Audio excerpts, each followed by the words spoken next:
この際、松波健太君から関連質疑の申し出があります。木下君の持ち時間の範囲内でこれを許します。松波健太君。日本維新の会の松波健太であります。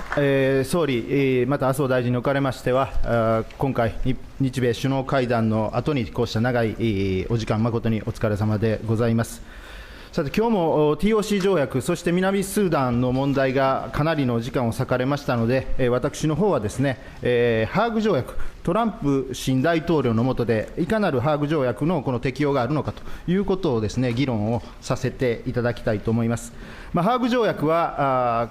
外務省の言葉でいうと、国際的なこの奪取、民事上の側面に関する条約というふうに言われますけれども、これは家庭の問題ではなく、まさに国際的な問題になっているものであります。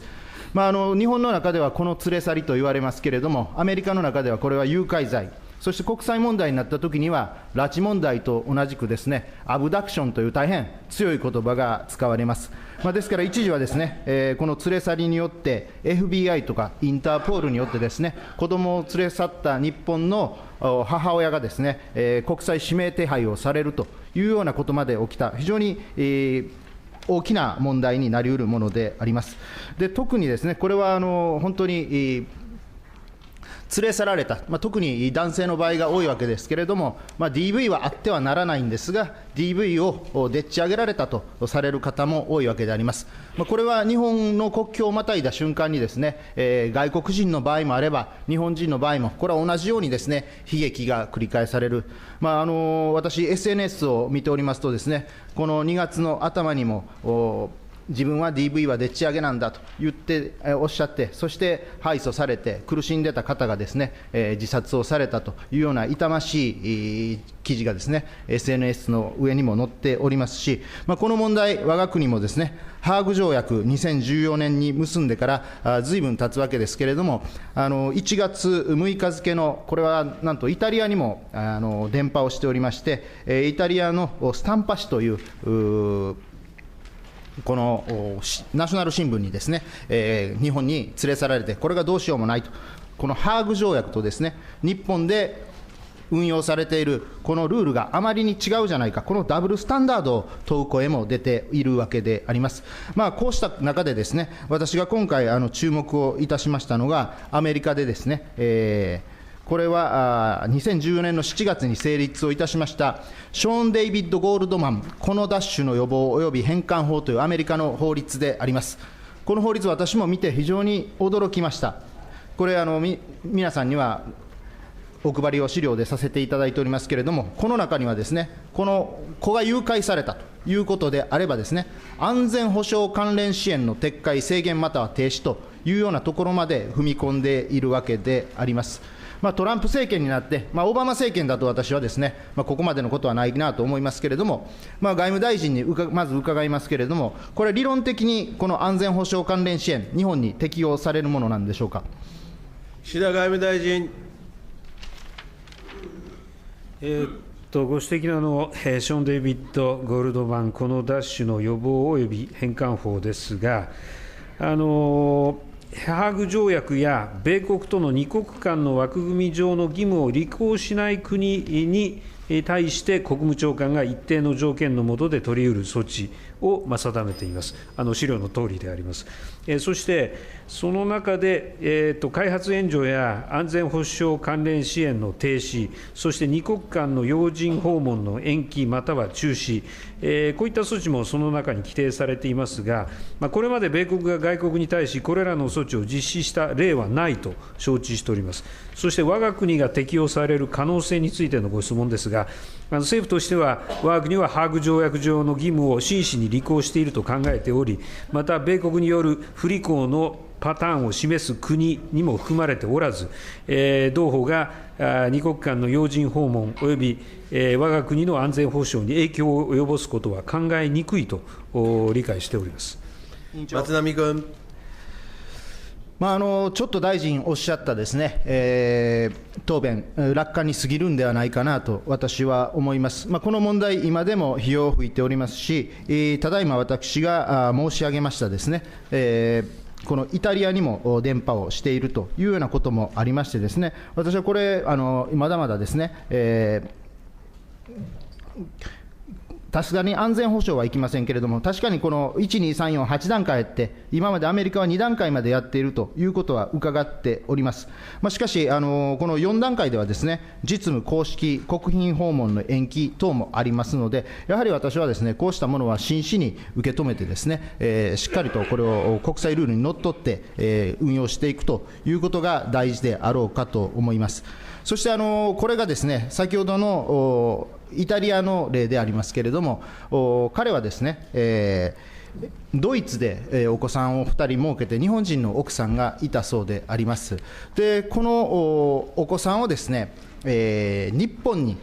一旦連れて帰って、住み出して、で住み出すことによって、ここの時に連れ去られたので、もう子どもと一切会えなくなってしまった、2015年、ハーグ条約を我が国が発効してからの話でありますけれども、会えないと、これがもしドイツで奥さんが連れ去っていたらですね、奥さんがこれをドイツで連れ去っていた場合には、この場合にはですね、すぐにドイツにもう一回戻されるということになる、これを継続性の原則というように言いますけれども、我が国はこれがダブルスタンダードだから、このイタリアの場合もですね、大変、これが問題になっているわけであります。そこで政府に伺いたいと思いますけれども、この継続性の原則、ハーグ条約においても、そしてまた国内においても、同じように私はこれは順用されなければならないと思いますけれども、ご見解を伺います。法務省、小川民事局長。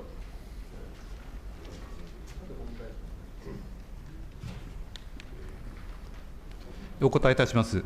裁判所が親権者や看護者の指定をする際の基準として、親子の心理的な結びつきを重視し、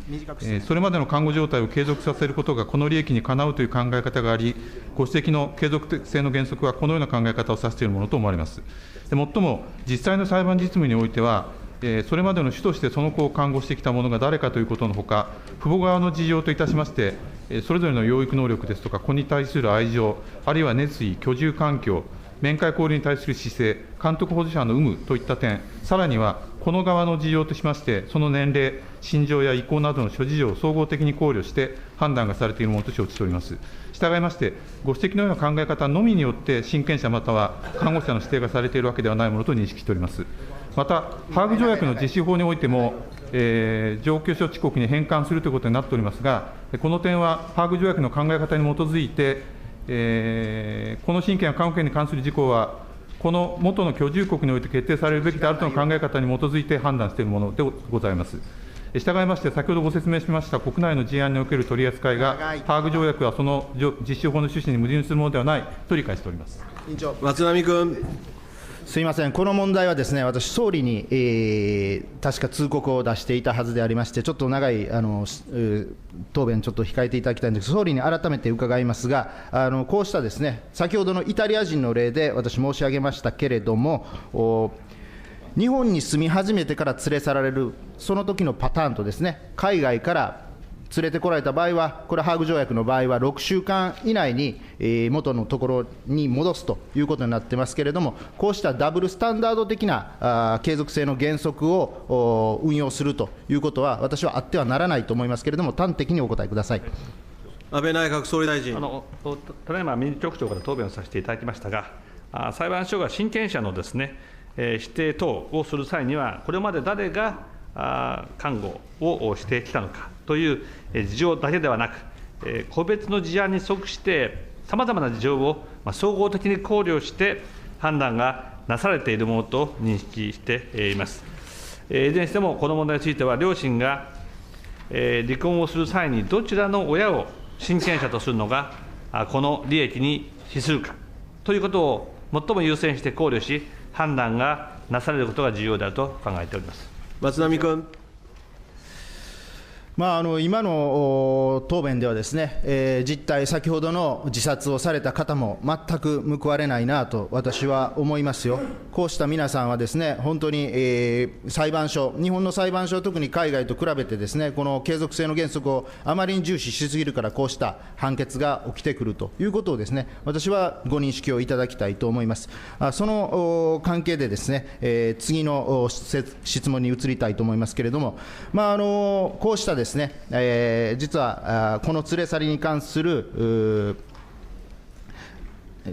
裁判があります。で、こうした裁判がある中でですね、先般ですね、私は DV はあってはならないと思いますよ。DV はあってはならないけれども、こうしたDV の女性をかくまうですね、NPO があるわけでありますけれども、これの講演には内閣府がですね、委託事業で行っているものであります。で、皆さんにお配りをいたしましたのは、これはですね、ビジネス誌のリベラルタイムの3月号でありますけれども、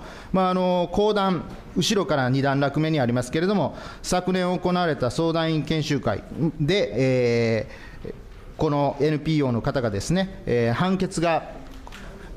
DV のこうしたのが許せないということで署名活動を行ったと。で、内閣府主催の講演会で講師がこうした委託事業を受けている方の直後にですね、これはある役所の中で行われたことであります。私はこうしたことはですね、委託事業である以上ですね、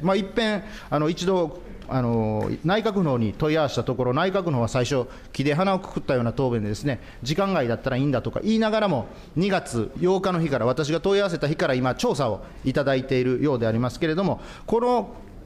パターンがどうであれですね、これをやった方は内閣府にはやってないとおっしゃってるらしいですけれども、この事例がどうであれですね、一般論として加藤大臣に伺いたいんですけれども、内閣府が委託をする、こうした事業の後にですね、こうした政治的な活動、これなされていいものかどうか、大臣に伺います。